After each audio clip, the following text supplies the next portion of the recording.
She thought her shiny luxury car was untouchable. But when she decided to ram it into my tractor during harvest season, she had no idea that one calm phone call would end with her car getting hauled away in front of the entire neighborhood. I stood there covered in dust, sweat dripping down my face, arms crossed, watching justice roll in with flashing lights and a tow truck. That moment was years in the making, and to really understand why it felt so good, I have to take you back to the very beginning. I've lived on this land my whole life. My family has been farming wheat for generations, and the land isn't just dirt to me. It's memory, sacrifice, and survival. Every morning before the sun comes up, I'm out in the fields, hands on the soil, checking the tractor, making sure everything is ready. Farming isn't glamorous. It's long hours, it's aching muscles, it's praying the weather holds. But it's mine. It's honest. And every harvest feels like I am carrying my father's and grandfather's legacy forward. But then came Karen. She moved into one of those shiny new houses that the HOA built right on the edge of my property. Picture-perfect lawns, plastic smiles, rules about what color mailbox you're allowed to have. The kind of neighborhood that popped up on land my family used to use for hay. And from the moment she moved in, she made it her mission to act like she owned the whole area, including my side of the fence. The first time I met her, she was already yelling. I was fertilizing, the smell drifting across the property line, and she came stomping over in high heels of all things, waving her arms and fanning her nose. "Do you mind? Some of us are trying to enjoy the fresh air." I just looked at her, dirt on my hands, sweat dripping, and said, "Ma'am, this is a farm. That smell is fertilizer. It's how you get bread on your table." She scoffed, turned on her heel, and marched back like I was the one being unreasonable. From there, it escalated. Complaints to the HOA about dust clouds from my tractor, whining about noise at ungodly hours, even notes left on my gate, passive-aggressive nonsense telling me to be considerate of the community. I tried to ignore her. Farming teaches you patience. Weather doesn't bend to your will, and neither do crops.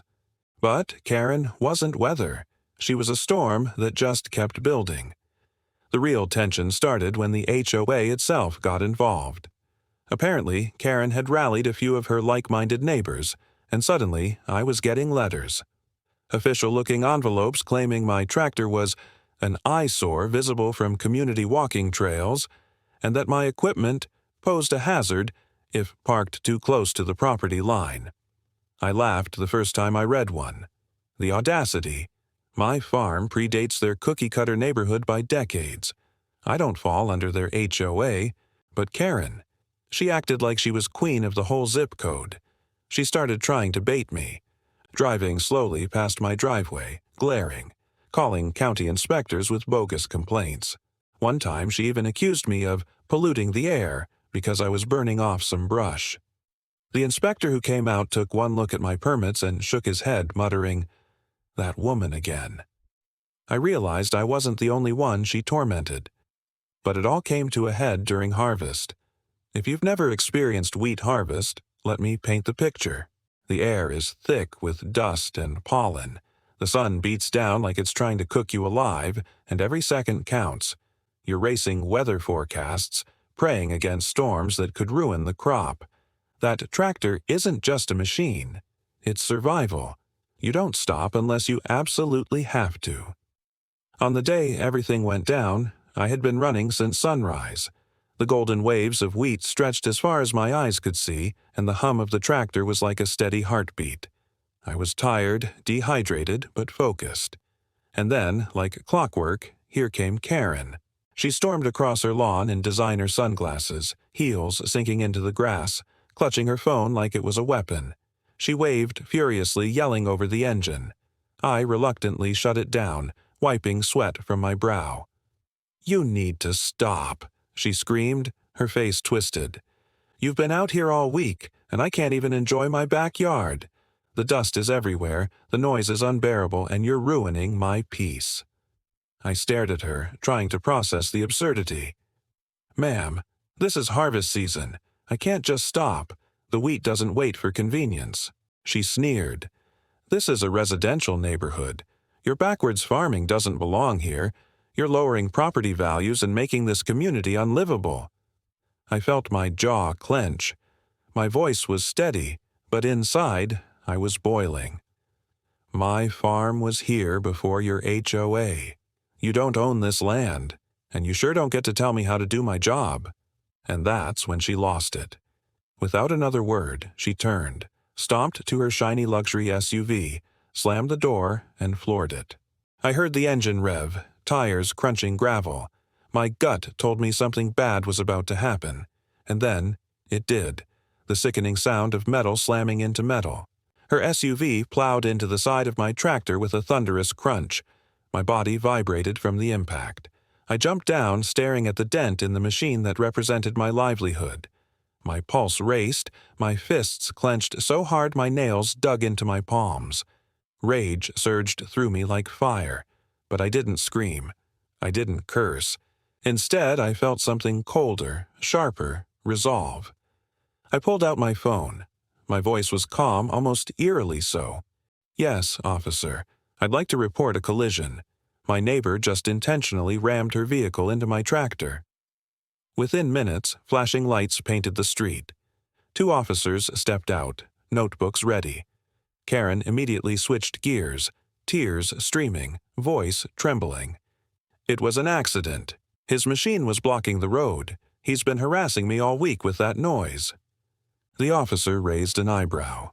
Ma'am, this tractor is on his property, not the road, she stammered, pointing at me. He's lying. He's always out here ruining everything. I had no choice. They turned to me. Do you have any cameras? Oh yes, I did. I pulled up the footage from my barn security system. There she was, her SUV sitting idle, then suddenly lunging forward straight into my tractor. Clear as day. The officer watched, lips pressed into a thin line, then turned back to Karen. Ma'am, this doesn't look like an accident. Karen's face went pale, then red. She tried screaming again, claiming I had provoked her, but the officers weren't buying it. They wrote up the report, exchanged looks, and then delivered the sentence that made my heart sing. Ma'am, your vehicle is being impounded as part of this investigation. The tow truck arrived not long after. By then, half the neighborhood had gathered, watching from sidewalks and driveways. Karen shrieked, stomped, even tried to block the tow driver from hooking up her precious SUV, but the officers stood firm, arms crossed. The tow hook latched, the winch whined, and slowly her shiny pride and joy was lifted onto the truck. I will never forget the look on her face. Fury, humiliation, shock. She was powerless, and everyone could see it. I stood there, dusty, sweaty, arms crossed, tractor dented but still standing. And for the first time in months, I felt peace. Not because the damage to my tractor didn't matter, it did, but because justice had finally come knocking on her door. As the tow truck rolled away, Karen stomped back to her house and slammed the door so hard the windows rattled. The crowd dispersed, shaking their heads, some even chuckling under their breath. And me? I climbed right back onto my tractor, turned the engine over, and kept on harvesting. That evening, as the sun painted the fields in golden light, I sat on my porch, sipping cold water, and thought about the lesson in all of this. Karen thought her money, her HOA, her self-importance made her untouchable. But karma doesn't need an invitation. Sometimes it shows up with flashing lights, a tow truck, and the whole neighborhood watching. And I'll tell you what, harvesting wheat is satisfying, but harvesting karma? That's a whole different kind of sweet. So here's what I learned. Some people think they can control everything around them. They push, they bully, they threaten. But eventually, their own arrogance catches up with them. And when it does, you don't need to shout. You don't need to fight. All you need to do is let the truth play out. Because the truth is stronger than Karen's HOA, louder than her SUV's engine, and far more lasting than her tantrums.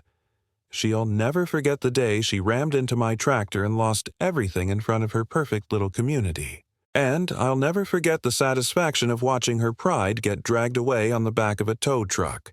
That's justice, that's karma, and that's the story of how HOA Karen hit my tractor during wheat harvest and paid the price.